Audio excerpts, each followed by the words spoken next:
and Gentlefish. I got a banger for y'all boys. Now if y'all been sleeping under a rock, Drake and Kendrick been going back and forth, and Kendrick had actually tried to expose Drake and basically said Drake like little girls, little teenagers. Now in this video we about to be reacting to Drake's disturbing history. Now I didn't know nothing about this because I was never really a fan of Drake. Really, like I used to hear his music when I was younger, but other than that, I didn't really know his history for real. If you're new to the channel, make sure you like, share, and subscribe. Like the video because I'm not the biggest reaction channel in the world. So liking the video helps me get in the algorithm. You get what I'm saying? Alright, we finna get to it. Let's get it. The Drake thing. When did you first meet him? He was a fan of women's high school basketball. Can you imagine if there was a grown man where throughout his adulthood, well into his 20s and now into his late 30s, he's consistently caught just being really interested in teen girls. You cannot Oh, text Lord. a 14-year-old girl, I miss you so much. We've seen so many examples of this behavior from them. If I said to you, I was texting a 14-year-old girl saying, I miss you so much, would you not think that's weird? Like, what does he say? About boys. He helps me. Drake. Drake's rise to success is nothing short of impressive. With over 170 million records sold and 193 awards, 36-year-old Drake is ranked as the highest certified digital singles artist in the United States. From his radio-friendly hits to his nice guy image, it's rare to hear anything negative about the artist. However, over the past 14 years, a pattern has emerged, leading to some fans questioning what's going on behind the scenes. The conversation started when footage from a 2010 Drake concert began circulating the internet. Footage where a 23-year-old Drake invites a girl from the crowd on stage, dances with her, smells her hair, massages her shoulders, puts his arms around her, and then starts to kiss her neck. He then says that he's going to get carried away before asking how old she is. How old are you? Drake walks away while making a joke about going to jail before turning back to her and saying, 17? Why do you look like that? You thick. Look at all of this. He continues saying, I don't know if I should feel guilty or not, but I had fun. I like the way your feel against— Oh no, Drake. Now you my guy, Drake, but this is unacceptable. What the hell is this? Let's continue. Chest. He then kisses her on the cheek as well as her forehead before ending the bit and continuing the show. Now it's understandable that this was crowd interaction gone wrong, but him continuing to make sexual comments about her body and kissing her multiple times after learning her age had some fans raising their eyebrows. However, this wouldn't be the last time Drake finds himself around minors. In a 2023 No Jumper interview with producer Lil Cece, she discusses how she first met Drake, saying that in 2015 she was on a high school basketball team, and Drake, being a fan of women's high school basketball, followed both her teammate and herself. I was her teammate, so he followed me. Drake was a fan of what? Basketball followed both a high school basketball team, and Drake, being a fan of women's high school basketball, followed both— Why the fuck is he a fan of women's high school basketball? That's continue. Her teammate and herself. I was her teammate, so he followed me because of her. At the time, Drake would have been 29. The same year, Drake would post on Instagram, celebrating the release of Baka Not Nice, a rapper, friend, and member of Drake's record label, OVO, following a stint in jail for allegedly forcing a 22-year-old woman into prostitution, a weapons charge, and human trafficking. The now deleted post read, "Something in the air today, a lot of good things happening at once. But this one means the most. Been waiting 11 months. Baka finally home." 1 year later, in May of 2016, 29-year-old Drake was spotted eating dinner with 18-year-old Hailey Bieber in West Hollywood. Due to their allegedly flirty interaction and Drake wearing a matching H necklace, rumors of them dating began circulating, with Entertainment Tonight even alleging that the two hooked up at Drake's Memorial Day party. However, during this time, Hailey did an interview with E! News, revealing that she'd known Drake for around 4 years at this point, meaning that a 25-year-old Drake first met Hailey when she was just 14. A big part of the conversation here is why does Drake routinely find himself around 14 to 17-year-olds? Drake, now this ain't no coincidence, bruh. You know what I'm saying? Once it's probably alright, that's a coincidence. But twice, 3, 4, 5, like, what is this, Drake? Oh, you lost this battle, nigga, with Kendrick. You automatically lose off of this shit right here. Kendrick, you won. You reign supreme, nigga. So celebrate tonight, nigga, because you won. You got this, Kendrick. Drake, you lost. Just off of this. girls. What does a 25-year-old man have in common with a 14-year-old? And wouldn't it feel weird to date someone you've always known to be a child right after they legally become an adult? In 2018, a now 32-year-old Drake released a song titled Nice for What, featuring the line, "High school pics, you was even bad then." 3 months later, on July 22nd, an article titled, "What Would You Do If Your Teenager Became an Overnight Instagram Sensation?" was released by The Guardian, detailing a story about 16-year-old Charlie D'Alessio going viral on Instagram after being tagged in pictures at Coachella. The article describes the photos as Charlotte wearing bodysuits, bikini tops, and jean shorts. Her mother, Christina Ford, recounts the moment she realized how popular the photos were making her daughter, saying, "They were in the back away and checking in on social to say they were in Toronto, just like normal teenagers. And then suddenly Madison was like, oh god, it's Drake FaceTiming us. Should I answer?" As Ford drove on, listening to her daughter and her friend chatting away in the back seat with one of the biggest hip-hop stars on the planet, she felt the world as she knew it shifting under the wheels of her car. I thought, okay, she's hanging out with Drake. I guess this is for real. Later that month, Drake would release a song titled Jaded, featuring the line, "We coulda waited. I wasn't Russian. Differences in ages. You're old enough, but you're still a baby." And Aubrey Graham. This why Kendrick said what he said. I was confused in him. I'm like, when the fuck Drake stopped becoming the P word? Now I understand why Kendrick said that. Come on, Drake. This is.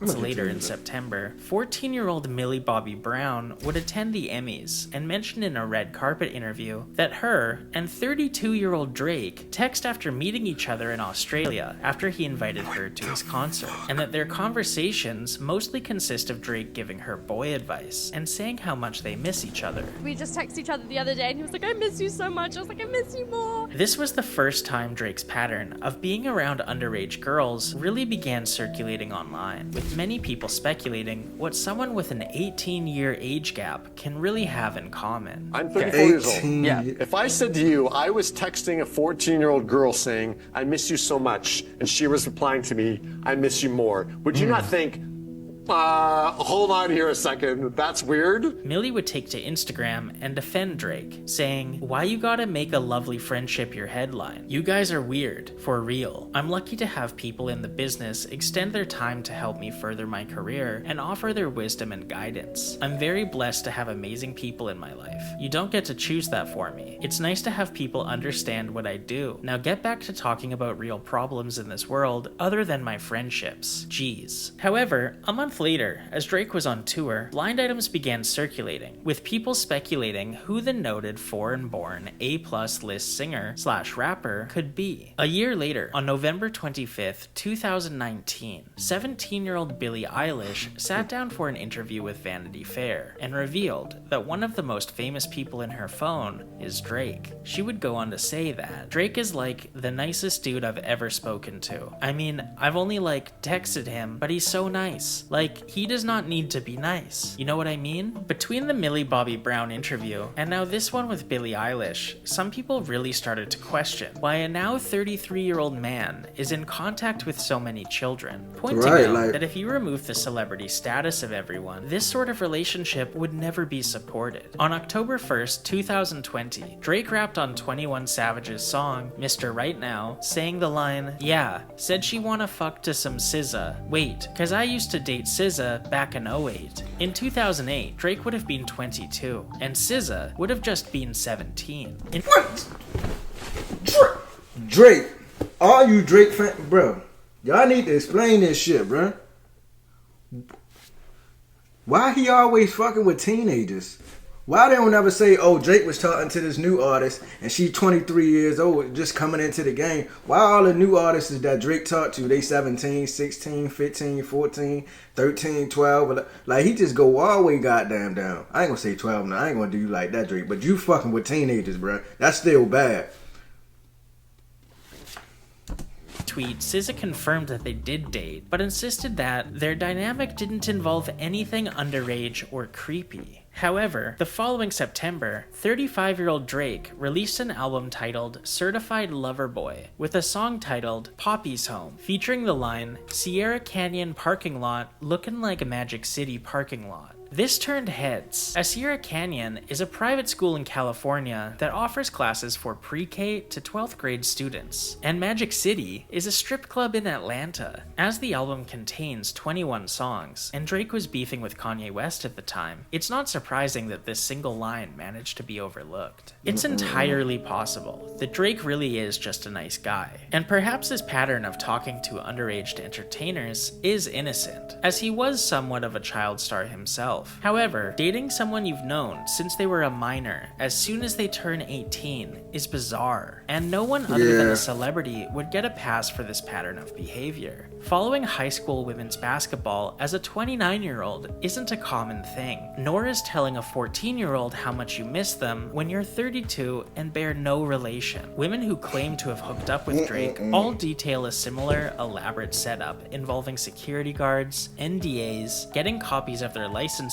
and taking their phones away. So the possibility of a whistleblower coming forward is pretty low, but perhaps in the future, as these child and young adult celebrities often found around Drake grow up, we'll get a clearer idea of what their relationship was really like.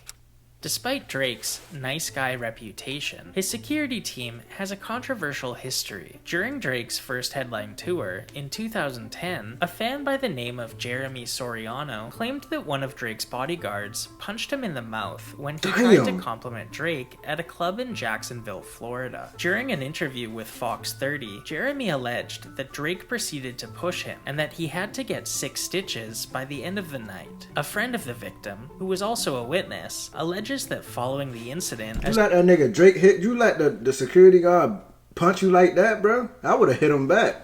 That nigga fight back. Don't just let him whip you. Drake entered his tour bus, he flipped both of them off and said, "F you. You're nothing." 2 years later, Drake and his team were involved in a massive brawl at a New York City club with Chris Brown, after Chris sent Drake a bottle of champagne as a peace offering. At the time, Chris Brown had been separated from Rihanna for 3 years, and as Drake was hanging around her a lot, Chris figured the gesture would help clear the air. However, according to New York Daily News, after receiving the bottle of champagne, Drake returned it to Chris with a note reading, "I'm still Rihanna," leading to the two groups throwing bottles and glasses at each other. Afterwards, photos of staff members cleaning the glass off the floors emerged, and Drake's team released a statement insisting that Drake wasn't involved in the brawl at all. According to TMZ, in 2016, a server at the popular Hollywood nightclub Delilah claimed that he was punched in the face by one of Drake's bodyguards because he wouldn't get out of the bathroom so Drake could come in and use it in private. According to Insider.com,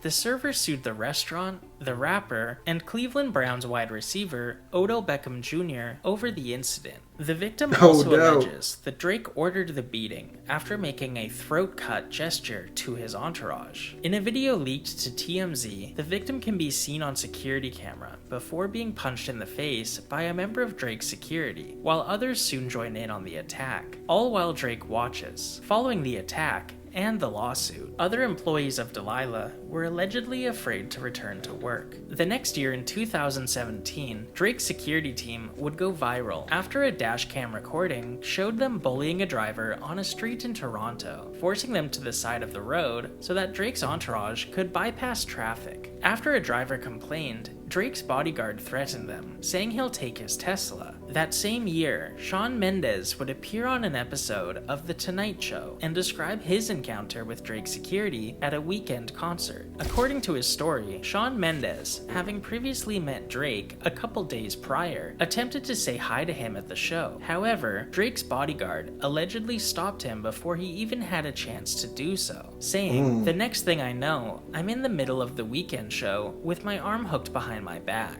Drake's security guard had me completely at his mercy." He went on to say that Drake saw what happened and told his bodyguard to let him go, saying, "Don't do that, you don't know who that is." And in 2021, a video went viral alleging a member of Drake's security team was on drugs and barking at people. I ain't gonna lie to y'all, it was a part where I knew Drake's security was throwed off. I said, "You good, man?" That nigga looked at me and said, "Rawr." After going over some of these less than stellar moments, it becomes easier to understand how Drake has managed to keep up his nice guy image over the past 14 years of his career, as it seems as though the musician surrounds himself with a large group of people to keep attention off of him by carrying. Alright, we get it, bro. If y'all enjoyed that reaction video, make sure y'all like, share, and subscribe. What y'all thinking about Drake keeping up with these high school basketball games? High school women's basketball games at that. I don't know if he still do that shit no more. But what y'all think, bro? Y'all think Drake the P word? Yup. What y'all, you know what I'm saying? How y'all feeling? Me personally, I don't know. Don't mind the title. I know it says Surviving Drake up there. Just ignore that, you know. But we finna get out of here. Make sure y'all like, share, and subscribe. And I'm out of here, bro.